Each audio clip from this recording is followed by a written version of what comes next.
ناظرین السلام علیکم ورحمۃ اللہ وبرکاتہ۔ پاکیزہ دین میں خوش آمدید۔ افضل ترین 10 دنوں میں ذو الحجہ کی خاص عبادت۔ افضل ترین دنوں میں کیا وظیفہ کیا جائے؟ رسول اللہ صلی اللہ علیہ وسلم نے فرمایا، اللہ تعالیٰ کے نزدیک ذو الحجہ کے 10 دنوں سے افضل کوئی دن نہیں اور نہ ہی کسی دن کا کوئی عمل ان 10 دنوں کے عمل سے زیادہ محبوب ہے۔ تم ان 10 دنوں میں کثرت سے یہ ذکر کیا کرو۔ بسم اللہ الرحمن الرحیم۔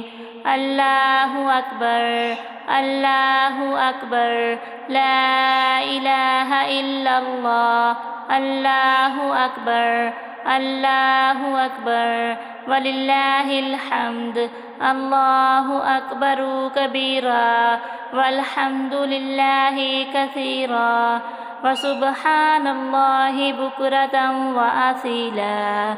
آپ نے یکم ذو الحجہ سے لے کر 13 کی شام تک کثرت سے تکبیرات پڑھنی ہے اور آپ نے جو دعا مانگنی ہے انشاءاللہ تعالی اللہ تعالیٰ قبول کریں گے۔ کثرت سے اس کا ورد کریں۔